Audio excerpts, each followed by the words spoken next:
c'est Nathalie, j'ai créé le blog nathalie-fossa.com, je suis aussi la créatrice de la formation Bien Grandir 0-3 ans et j'ai la chance d'accueillir aujourd'hui Noémie. Bonjour. Qui est coach en développement personnel. Oui. Et donc je suis vraiment ravie de pouvoir échanger avec toi sur ce sujet car je pense que c'est vraiment un point intégrant de la vie des femmes, des mamans et qui peut vraiment améliorer la vie, la communication au sein de la famille. Merci pour ton invitation, ça me fait très plaisir. Alors je vais te représenter succinctement avec ce que moi j'ai compris et puis je te laisserai compléter par la suite. Donc après une carrière dans la finance, si j'ai bien compris, tu t'es totalement reconvertie dans la naturopathie. Tu as exercé plusieurs années en cabinet et tu t'es ensuite tournée vers le coaching en développement personnel. C'est incroyable. Tu peux m'expliquer comment tu es arrivée là ? Oui, alors en fait, j'ai jamais voulu travailler dans le commerce ou dans la finance et puis j'ai toujours été intéressée plutôt par tout ce qui était naturel, bien-être. Je suis tombée dans la marmite du développement personnel étant petite. Mais bon, à 19-20 ans, c'est un petit peu jeune pour aller dedans. Et en fait, voilà, il y a une partie de moi qui est quand même rentrée dans ce moule de cette expérience, donc études de commerce. Et puis ensuite, je suis partie à Londres et je suis tombée dans le recrutement par hasard. Donc j'ai travaillé dans le recrutement et j'ai eu des postes de commercial dans la finance à l'étranger. À l'époque, c'était pour me permettre de vivre mon rêve, de vivre à l'étranger. Donc voilà, j'ai vécu cette première vie-là professionnelle.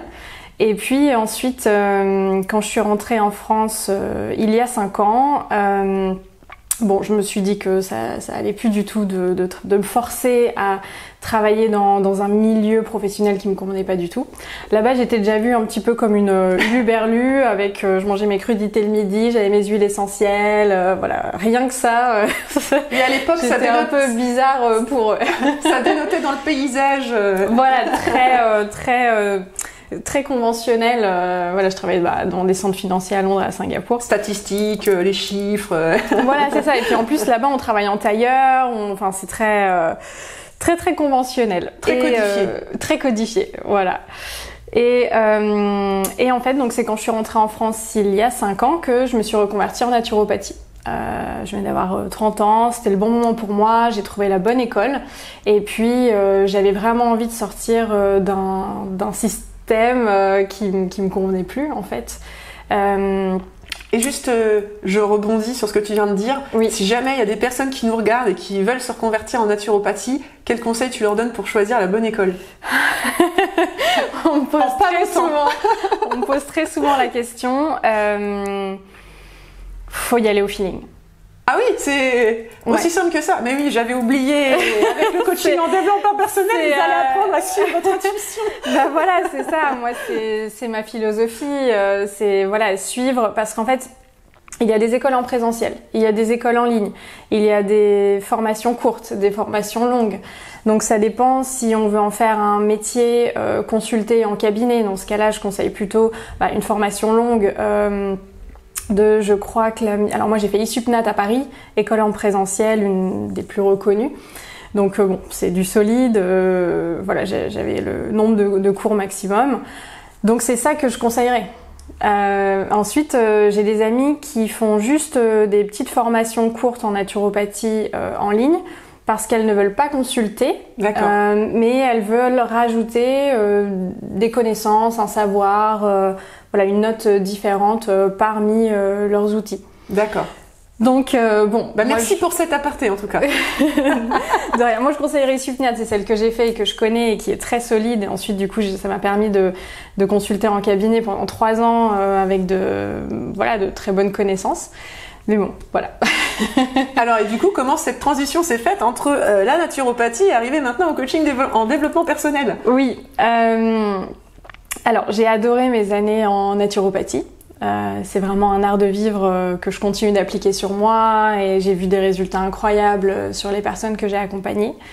Mais au bout d'un moment, j'étais frustrée d'en rester que à la limite du corps physique, de l'alimentation, des compléments, même si on parlait de la gestion du stress et des choses comme ça, mais j'étais très tentée, je voyais un petit peu tout ce qui se passait voilà, au niveau des émotions, dans la vie des gens, ce qui pouvait provoquer aussi beaucoup de stress, des maladies, et j'avais envie d'aller plus loin. L'histoire personnelle, même transgénérationnelle, enfin tout ça quoi. Voilà, c'est ça, j'étais tentée d'aller creuser, et puis je ressentais des choses, j'ai pas mal de sensibilité, voilà, hyper empathique, donc je ressens, et puis j'avais pas mal d'intuition aussi qui me venait, donc je me disais est-ce que je me permets de dire ci, ça, et au bout d'un moment j'avais tellement envie de sortir du cadre, et puis plus forcément parler d'alimentation, j'avais envie d'aller beaucoup plus loin. Donc en fait ça s'est fait petit à petit petit à petit, je me suis formée en EFT, technique de libération émotionnelle, pour la gestion des émotions. Je me suis formée. Le traitement aussi des traumatismes, etc. Oui, voilà, c'est ça. On libère les émotions qui sont engrammées dans le corps sous forme de mémoire, en fait. Et puis je me suis formée en communication non violente. Voilà, tout ça c'était pour moi. Pardon le micro. Tout ça c'était pour moi, et voilà, c'était des découvertes qui m'ont tellement aidée que j'avais envie de le proposer. J'ai arrêté la naturopathie, j'ai fait une petite pause professionnelle pour faire un petit peu le point, partir voyager, et ensuite j'ai lancé des accompagnements que j'appelle holistiques, c'est-à-dire que je mets un petit peu tout ce que j'aime bien, tout ce qui a marché sur moi, et j'utilise tout mon parcours, mon expérience que j'ai réussi à dépasser moi-même pour ensuite aider les autres à mon échelle, à mon niveau. Très bien. Voilà. Alors du coup, question pas pour moi de novice, puisque je suis aussi entrée dans ces démarches de développement personnel et donc je sais ce que c'est, mais pour les novices, c'est quoi le développement personnel et à quoi ça sert? C'est vrai que de l'extérieur, c'est un mot un peu fourre-tout. Enfin, on se demande un petit peu ce que c'est le développement personnel. Ça veut dire un petit peu tout et rien. Donc je vais donner ma version des choses. Pour moi, le développement personnel, c'est ne plus vouloir subir sa vie, en fait, et vouloir se prendre en main pour se sentir mieux avec soi, avec ses émotions, avec ses pensées. Être acteur. Voilà, être acteur. Et plus subir et d'être une victime. Voilà, c'est ça. Se prendre en charge, prendre la responsabilité de son bien-être, de sa vie. Et puis, c'est donc pour se sentir bien avec soi, dans la relation avec soi-même, se sentir bien avec les autres, et se sentir bien dans le monde aussi. Trouver sa place. Voilà, c'est vrai que c'est très large, mais pour moi c'est vraiment cette recherche d'apaisement et de joie pour être heureux de vivre. Trouver sa mission de vie, des choses comme ça. Oui, voilà. Après ça peut ça peut prendre plein de formes. Une des clés, un des points principaux qui est le plus important pour moi, c'est l'amour de soi. Voilà, c'est un terme simple, mais qui englobe tellement de choses. Ça veut dire se respecter, s'écouter, arrêter de se prendre la tête, de se faire du mal, de se rajouter de la pression, du stress, des choses comme ça. On en a bien besoin. En ce moment. Je pense qu'on en a tous besoin. On l'a pas appris à l'école. Souvent, on l'a pas appris chez nous non plus parce que nos parents ne l'ont pas appris. Et je pense que maintenant, oui, il y a toute une vague où on va... Dans notre société, on s'intéresse beaucoup plus au développement personnel. Et je dirais à se sentir bien, en fait, avec soi-même et dans le monde. Et puis d'oser peut-être aussi tenter de réaliser ses rêves ou de les vivre et de plus rêver sa vie, mais de vivre sa vie. C'est ça. Un rêve de vivre ses rêves. C'est aussi, il y a un côté un petit peu plus passif, introspection. J'apprends à m'écouter, à m'aimer. Et puis après, il y a le côté passage à l'action. Proactif, passage à l'action. J'ose me lancer. Et apprendre à dépasser ses peurs. Et ses croyances limitantes. Oui, parce que on croit que quand on a peur, on croit la peur en fait. Et comme une réalité. Voilà, comme une réalité, que cette peur, elle doit nous vouloir du bien, elle doit vouloir nous protéger, et donc on l'écoute. Et en fait, si on s'habitue à cette sensation de peur, que c'est une information... Voilà, mais c'est pas grave, ça fait des petits nœuds dans le ventre, ça chatouille, on se sent un petit peu stressé, on peut avoir des palpitations, c'est pas grave. L'idée c'est d'apprivoiser en fait ce sentiment de peur pour se dire ah ok, bon en fait c'est juste ça, mais je peux quand même y aller, je peux quand même passer à l'action et c'est pas ça qui va m'arrêter. En fait, on fait plus un avec l'émotion, on la voit comme si on était un spectateur avec un regard extérieur. C'est ça, on essaye de se désidentifier, de prendre, j'aime bien dire, on commence par prendre ce millimètre de distance et plus on s'entraîne et plus on va s'habituer à prendre de la distance rapidement ou de la hauteur, mais en effet de se détacher de ce sentiment ou même d'autres émotions. Très bien. Alors, je reprends mes petites questions pour ne rien oublier.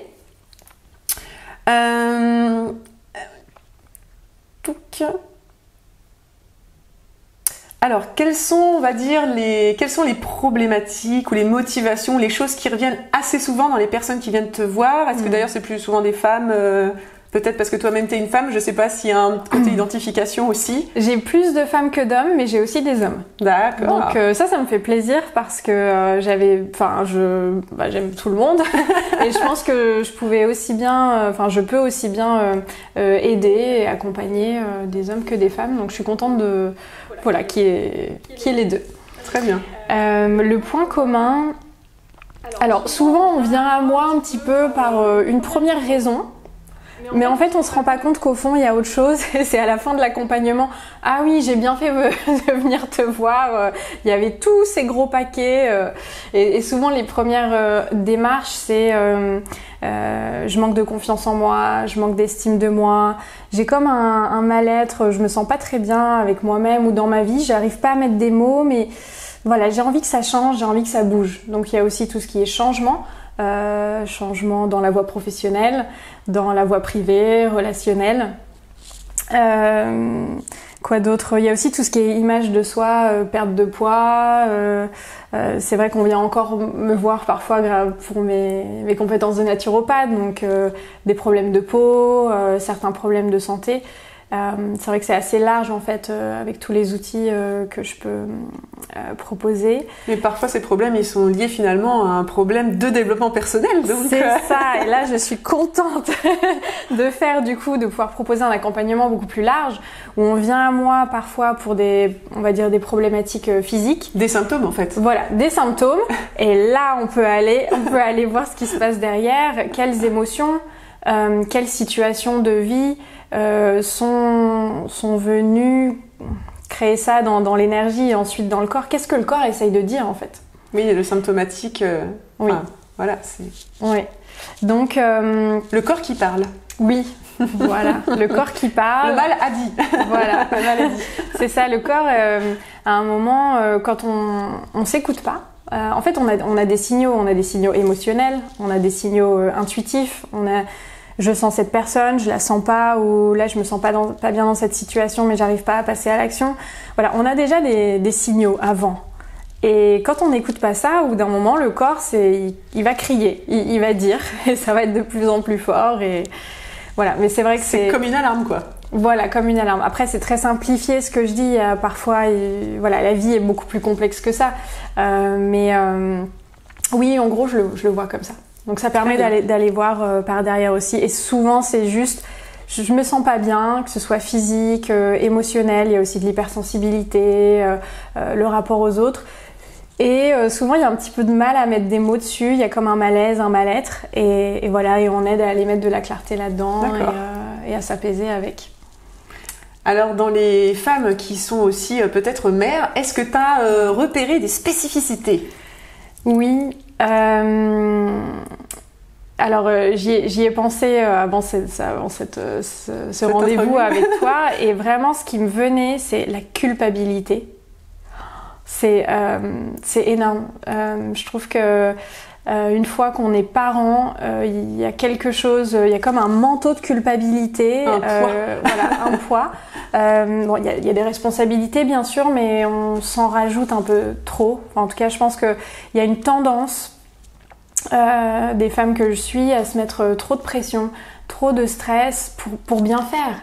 Donc ça part du cœur, ça part d'une belle intention, mais malheureusement ça leur fait du mal. Donc je trouve que quand on est parent, quand on est mère, tout est une excuse à culpabiliser. J'ai trop fait, j'ai pas assez fait, est-ce que c'est le bon rôle, est-ce que je l'étouffe trop, est-ce que je le laisse trop faire, est-ce que j'ai été égoïste de faire un enfant à l'heure actuelle, voilà, et dans mon couple, donc je trouve que voilà, ça c'est vraiment le point commun, c'est la culpabilité. Certainement aussi un peu lié aux images que parfois aussi les réseaux sociaux nous renvoient de perfection, de certaines choses. Je ne sais pas s'il y a ce point-là, ou est-ce que tu vois d'autres influences qui pourraient expliquer ça? Oui, alors avec les réseaux sociaux, les réseaux sociaux, ils participent, oui. Mais je pense qu'après, quand on est dans quand il y a ce sentiment de culpabilité, on trouvera n'importe quelle excuse pour mettre le focus sur pour se comparer, en fait. Donc, tu penses que la maternité, finalement, c'est un révélateur? Oui. Bien orienté, oui. C'est un révélateur de tout ce qu'on n'a pas encore apaisé en soi. Et du coup, les enfants sont un merveilleux miroir qui vient nous renvoyer soit tout ce qu'on a encore de blessé de notre enfance à nous, où on va surculpabiliser pour l'autre, ou alors on va reproduire certains schémas inconsciemment. Ou alors on va vouloir les rêves qu'on n'a pas réalisés, ou ce qu'on n'a pas assez développé en nous, ce à quoi on aspire mais qu'on n'a pas assez développé, on va mettre la pression sur l'enfant. Donc c'est vrai que c'est un révélateur. Tu as bien trouvé le mot. Et bon, après dans les personnes, les mères que j'accompagne, il y a aussi le fait de moins s'occuper de soi. De se mettre pas seulement en second plan, c'est en 10e plan, vraiment en arrière-plan, c'est plus la priorité, ce que je comprends. Mais elles se font peut-être des obligations qu'elles pourraient par exemple éviter de se poser parce qu'on se sent obligé de représenter une certaine image, je sais pas, des trucs basiques qui nous paraissent un peu dépassés en 2020, mais sur, je sais pas, alors, la tenue de la maison, enfin des choses comme ça, quoi. Oui, par exemple. Je pense que bon, il y a toute l'image. Donc quand on grandit, on imagine quand je serai maman, je ferai ci ou je ne ferai surtout pas ça. Voilà, donc on se construit toute une image d'année en année, et puis c'est comme si ça se fige et ça se cristallise finalement tout ce qu'on se dit et comment on se projette. Et il y a tout ce qu'on a imaginé, et puis il y a la réalité. Et c'est comme si on s'en veut de pas être calqué à cette projection qu'on s'était faite, à cet idéal. Peut-être que cet idéal, il nous convient pas forcément. L'image un peu de la mère parfaite. Oui, voilà. Je pense qu'il y a vraiment le syndrome de je veux tellement bien faire que presque ça gâche tout en fait. Parce qu'on on se met trop de pression, trop de stress. Et puis être entre guillemets trop parfait, c'est aussi une pression pour l'enfant parce que ça lui donne l'image qu'il n'a pas le droit à l'erreur, quoi. Donc, ça, je vois ça avec ma casquette entre guillemets plus accompagnante parentale et développement de l'enfant. C'est-à-dire que je pense qu'être capable pas d'avouer ses faiblesses, parce que c'est pas une faiblesse justement de montrer notre part de vulnérabilité, au contraire, ça montre justement à l'enfant qu'on est humain simplement, et que ce qui compte c'est comment on va se débrouiller une situation où on n'a peut-être pas été de la manière dont on aurait aimé, et on va savoir le reconnaître, savoir reconnaître ses erreurs. C'est important, ça. C'est super important parce que dans la vie, déjà on peut pas. La perfection, c'est compliqué. Qu'est-ce que la perfection? La perfection, c'est de s'accepter comme on est là, en fait. Je pense que du coup, on se libère de beaucoup de choses. Et en fait, c'est une définition hyper importante que tu viens de dire. Tu peux le répéter? Alors, je crois que je viens de dire la perfection. Enfin, l'idée, c'est de s'accepter tel que l'on est, comme ça. Qu'en fait, ça, c'est parfait. Oui, il faut arrêter de se dire que c'est pas la perfection, c'est pas l'image qu'on a de soi, de ce qui est être parfaite. Oui, voilà. C'est en fait se dire que je suis déjà parfaite telle que je suis, avec mes qualités, avec mes défauts, avec ce que j'aime et ce que je n'aime pas à propos de moi, avec comment j'aimerais être, avec ce qui me manque. tout ça, c'est ce qu'on se raconte en fait. Et l'idée, c'est vraiment de s'accueillir tel que l'on est maintenant et d'accueillir ça comme une perfection. Alors même si dans un certain point de vue, c'est pas le haut idéal qu'on aimerait atteindre, mais ça part de là, l'amour de soi, et puis être plus cool dans la vie et donc plus cool avec les enfants. Pour moi, ça part de là. C'est vraiment s'accueillir, s'accepter là où on en est aujourd'hui. Voilà. Et puis après, ce qui compte, c'est l'envie de vouloir évoluer et d'être dans une démarche justement d'essayer d'évoluer, d'améliorer entre guillemets, parce que l'idée pour moi c'est plus effectivement d'évoluer. Donc si on est dans cette démarche, on est forcément dans une démarche positive. Donc c'est ce qui compte a priori. Oui, tout à fait. Je pense que ce qu'on fait en séance, en tout cas dans mes coachings, dans mes accompagnements, et puis je pense en développement personnel en général, c'est mettre de la clarté en soi sur ce qui nous convient dans notre vie, ce qui nous convient pas et ce vers quoi on veut aller. Donc c'est intéressant de faire des mises à jour régulières pour voir, là je me sens pas très bien à propos de cette situation, ça veut dire que ça ne me convient pas sur tel et tel plan, qu'est-ce que je veux d'autre pour moi ? Et donc ça permet de faire le point sur ses valeurs, ses aspirations, son haut idéal. Et ça évolue, ça peut évoluer. Il y a des rêves. Voilà, c'est pas figé. Il y a des rêves qui seront là toute la vie. Et puis il y a des aspirations qui vont changer d'année en année. Nous-mêmes, on n'est pas la même personne constamment. Donc l'idée, c'est de s'accepter tel que l'on est aujourd'hui. Et voir comment on peut se mettre en route quand même vers notre idéal, vers ce à quoi on aspire pour nous en fait. Et du coup, le développement personnel, en quoi il peut aider justement les mamans, plus précisément? Alors, même si on a un petit peu quand même débroussaillé par rapport à ce qu'on vient de dire. Oui. Concrètement, alors je l'ai déjà évoqué, mais c'est vrai que l'amour de soi, ça aide beaucoup parce que ça part de là. Si on arrive à s'accueillir, s'accepter et s'adoucir par rapport à ce qu'on ressent, ce qu'on fait, comment on se juge, etc., ce qu'on arrive à faire vivre en soi, on va pouvoir ensuite le faire vivre aussi dans la relation avec l'enfant. On va se mettre moins de pression, ça va être plus décontracté à la maison, on va être plus cool, on va être plus dans la joie en fait. Donc on arrive à mieux gérer des situations qui peuvent être peut-être tendues finalement déjà. Oui, tout à fait, en mettant plus de clarté et en adoucissant, vraiment j'aime beaucoup ce mot, adoucir, apaiser tout ce qui se passe en nous. Donc vraiment l'amour de soi, c'est arrêter le désamour, donc arrêter de culpabiliser, en tout cas éviter de culpabiliser, éviter de se mettre trop de stress, trop de pression, et voir comment on peut prendre du temps pour soi, parce que en tant que maman c'est vrai qu'on en a beaucoup moins, voir comment on peut arrêter de se mettre tout le temps en arrière-plan, mais se dire j'ai la responsabilité d'un ou plusieurs enfants, c'est très important, mais j'ai ma responsabilité aussi et le bonheur de mes enfants va aussi dépendre de mon bonheur et comment je me sens en fait, et c'est un tout. Et du coup le coaching ça va permettre aux mamans justement de pouvoir être dans cet état où elles vont se sentir mieux, et du coup forcément ça va retentir sur la vie après à la maison. Se sentir mieux avec elles-mêmes, dans la relation avec leurs enfants, dans leur couple, dans la vie à la maison.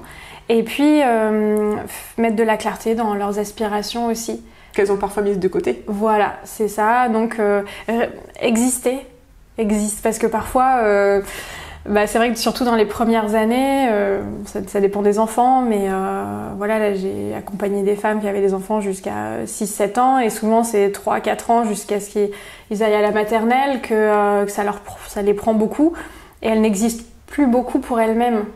Donc c'est vraiment de se rappeler, ok, j'existe, c'est vrai que ça me met en joie, j'ai ces aspirations, j'ai ces rêves, donc c'est refaire vivre ça et se mettre en action vers ça aussi en fait. Donc très bien. Ça répond à ta question ou... Je pense que je pourrais en parler pendant 2 heures. Alors du coup, pour être un peu plus dans le concret, comment ça se passe en fait une séance en fait de coaching en développement personnel? Est-ce que tu fais ça de manière ponctuelle? Est-ce que c'est un programme? Est-ce qu'il faut le faire en physique, en présentiel? Alors moi j'ai choisi de le faire uniquement à distance. Je le fais par téléphone et par appel visio, donc il y a plusieurs formules. J'ai décidé depuis plusieurs mois de le faire uniquement en accompagnement moyenne et longue durée, donc c'est-à-dire on s'engage pour faire un travail en fait, de plusieurs semaines ou de plusieurs mois avec un nombre minimum de séances et voilà, on s'engage vers des objectifs qu'on veut pour soi, pour vraiment prendre le temps de se donner les moyens d'aller en action et d'avoir le temps d'évoluer. Changement. Voilà. Parce que ça va pas se passer du jour au lendemain. Voilà. Il faut le temps d'intégrer tout ça intérieurement. Oui, l'idée c'est avec ces accompagnements longue durée, on va dire, c'est d'opérer un changement à partir de la nouvelle version de soi où on se sent mieux avec soi-même et ça demande quand même une transformation, un petit peu de temps, des intégrations, faut que voilà, après les séances que ça s'infuse un petit peu. Mais je pense que je vais proposer aussi prochainement de temps en temps des séances ponctuelles, voilà, parce qu'on m'en a demandé dernièrement, donc j'ai aussi lancé un accompagnement de groupe, donc ça c'est des ateliers où on est en groupe de 10 à 20, voilà, avec des grands thèmes de développement personnel, où j'inclus aussi la naturopathie. C'est peut-être pas mal justement pour l'émulation et pour ceux qui ont un peu besoin peut-être d'une dynamique voilà, d'un groupe, on va pouvoir échanger, on va se sentir moins seul. Enfin, j'imagine que c'est peut-être ça. Pour des profils un peu différents ou pas forcément. L'idée c'est de s'encourager, c'est en effet de pas se sentir seul dans cette démarche, parce que parfois dans le couple ou dans les amis, on n'est pas compris. Oh oui. Voilà, et souvent ils craignent à ce qu'on change. Oui, parfois, parce que et si tu n'es plus la personne que j'ai connue, bon. Oui, donc, ça révèle aussi des choses finalement chez l'autre, que ce soit dans le couple ou même chez nos propres parents et tout ça. Et du coup, ça les oblige aussi à eux-mêmes se retrouver face à eux-mêmes. Alors c'est pas toujours agréable. Ça peut déstabiliser un petit peu. C'est pas toujours le cas. Hein. Parfois, c'est eux qui nous poussent à changer. Mais c'est vrai que d'être dans un groupe et de se sentir accompagné et aller dans la même dynamique avec d'autres personnes, ça donne plus de courage. Plus d'entrain, plus de motivation pour opérer des changements qui parfois font un petit peu peur, sortir de la zone de confort, voilà, faire face à des challenges. Donc oui, le groupe est intéressant.